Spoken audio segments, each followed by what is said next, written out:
Hey guys, what up? Total Control 871 chiming in with some late breaking news here. Apparently, so far, the only persons that I've seen broke this news is independent media. I'm going to post it down below. Please go and check out David Pakman's link. He just did a very insightful episode on this particular massive scandal coming out of Washington, D.C. I'm going to leave it to David to break it down to you, the details of it all, because you guys know how I tend to get caught up and end up talking forever about a bunch of other stuff. Basically what this means is that if it is indeed true that Donald Trump forced Justice Kennedy out of his seat, if that is indeed true, then it could quite very well indeed herald one of the biggest constitutional crises ever seen in America.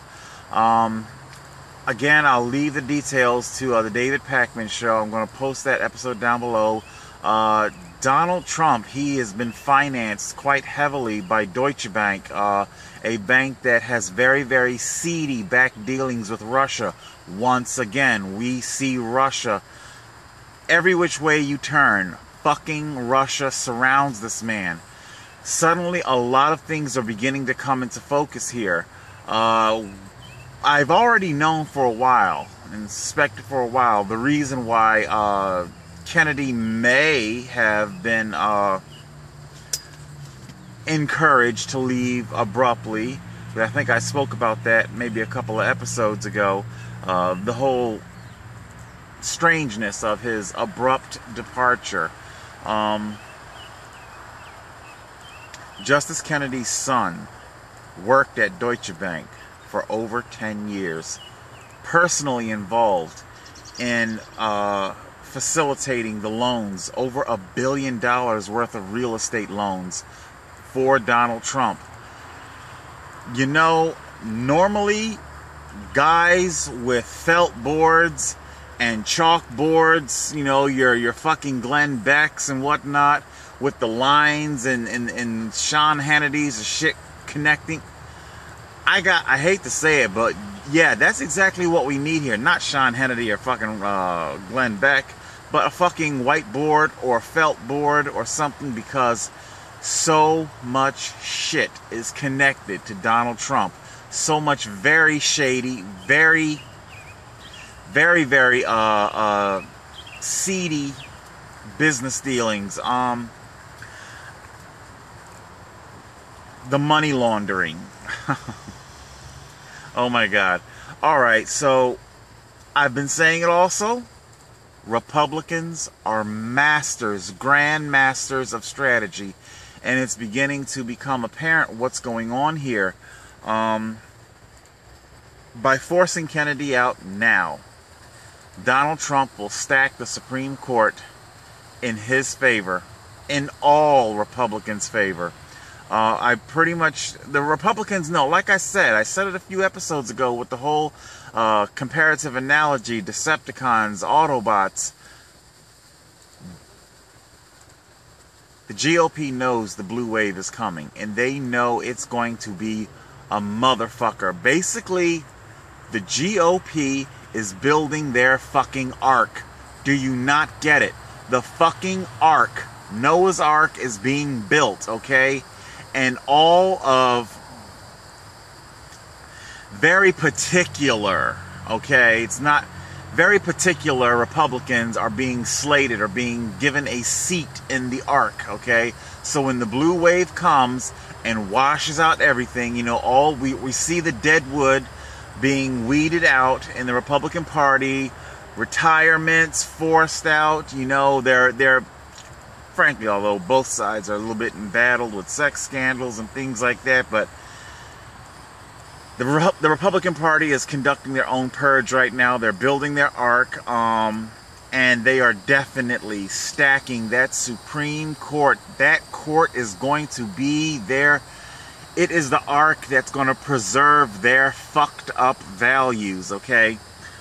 I could totally segue right now and go off into a whole tangent about abortion, you know, and that shit.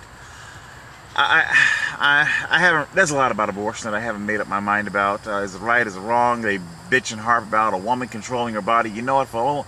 If a woman wants to control her fucking body, she can not fuck. Okay, how about that? So you can always do that. I get rape is a whole different matter. But the Republicans, they're full of shit when it comes to a whole lot of right to life. And we've seen Republicans, high-profile Republicans, do abortions. Rick Santorum, his wife had an abortion. Of course, you talk to them, they'll never call it an abortion. They induced labor at something like 20 weeks or 19 weeks, you know, completely inconceivable that the child would be able to survive. The weeks were in the teens, maybe. And induced labor. And we're going to leave it up to God as to whether the child is going to... Shut up. You know the child is not going to survive, okay? This is nothing more than you having an abortion, and you're trying to do it in your own fucked up Republican way, Republican conservative way. Again, I say when life begins and ends, and that's a whole metaphysical debate. But anyway, that's the point, is that Republicans are definitely trying to preserve their fucked up values. It's also with that abortion thing, we're not stupid. The fact that a lot of minorities seem to be shackled with a lot of the childbirths. The minority teen pregnancy attributes heavily to high school dropout, keeping them out of college, okay? Teen pregnancy for minorities is modern day slave shackles, okay? And the diabolical twist to it all is that once again, our teen, whatever, you hold the key to your own fucking slave shackle. No, not in a fucking baby blender abortion machine, but how about keeping your fucking legs closed, alright? You want to fuck something? Fuck your fingers. How about that? Okay? Moving on, because like I say, this is not an abortion thing. Stacking the fucking deck. Deutsche Bank is being dragged into this. And of course, where I'm going with this whole thing is that Mueller, he might as well just simply pack it up. It really fucking doesn't matter, because once Trump puts his ultra-right wing conservative justice on the bench, and that entire Supreme Court is going to be stacked in his favor, okay? Once that's been done, then it's all going to be moot. Do you understand? Nothing they could hit Donald Trump with is going to stick. It doesn't make a difference, because we've been watching Mueller craft a very diabolical investigation up to this point. We've been seeing him craft charges, both federal and state. You know, we've been seeing Mueller do his own hedging and blocking, and making sure that either Trump or Trump's people, okay, the people who hold the secrets, the people who know where the bodies are buried. Michael Cohen is so fucked right now, okay? He's just completely fucked. He has no idea how fucked he is with this breaking scandal right now, which, by the way, David Pakman does say that actually Politico picked this up last year. I don't know why major media didn't run with it. Who knows? It could have just simply got caught up in the daily churn of Donald Trump madness, you know. The man puts out so much fucking madness that, you know, you can't even keep up with it all. Or maybe it was something that is being kept quiet.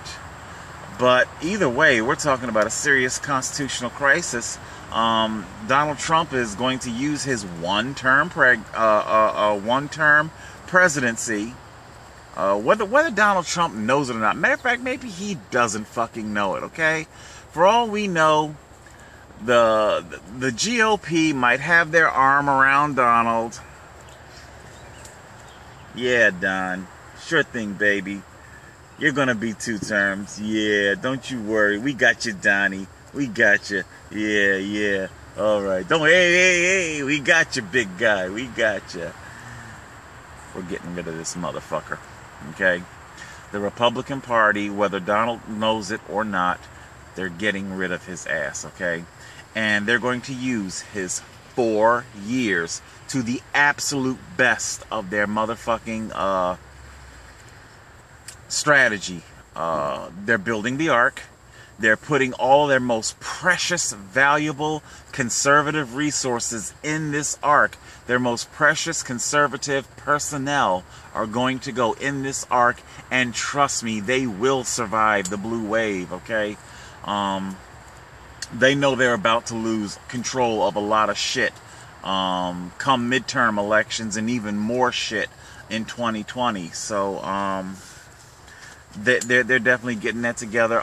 Yes, going back to what Mueller is charging him with, doesn't make a difference, because frankly, all Donald Trump's legal team will have to do at this point is just keep appealing it all the way up to the Supreme Court, where his 5 BFFs will be right there to overturn everything and exonerate him of everything, federal and state. You see, once Donald Trump puts that hard right-wing 5th conservative justice on the bench, doesn't make a difference whether he can pardon himself or not. It all becomes moot, because all he's going to do, whether he gets convicted in the lower courts or not, he'll just simply appeal it all the way up to the Supreme Court, where his 5 best friends are going to ensure that it all gets overturned. You gotta hand it to him. Masterful stroke. Absolute masterful stroke on the chessboard. Mueller is fucked. His investigation is now dead in the water. Doesn't make a difference what he charges him with. At this point, if I had to hazard a guess, Mueller's going to simply try and salvage as much, not that the whole investigation hinged on him making a reputation for himself. I don't think it had to do with him, because you got prosecutors out there that like to build their political career and shit. But rather than look like an absolute fucking chump, rather than look like he got played by Donald Trump, the biggest idiot of them all, you know, to save as much face as he can, he's probably going to give both barrels to Michael Cohen and anybody else. If anybody else was out there looking for a deal to flip on Trump, I don't exactly think they have a whole hell of a lot left to offer. I mean, frankly, they already seized all of Cohen's electronic data, so I guess it would just simply be his testimony, which very damning, very weighty, but it's all moot at this point. You know, whether Mueller gets the conviction in the lower court or not, it's all moot, okay? Because once Donald seats his 5th justice, that's gonna be it. It's game, set, and matched. You gotta hand it to him. I don't even know if it's just simply all Donald, but I don't know. I mean, like I say, this thing has been a Donald Trump show. It's Deutsche Bank and Russia, Putin. It's all coming together, you know, just like the end of the fucking movie Crash. We all see how it was all fucking connected at the very end. Well played, Mr. President. Total Control, 871.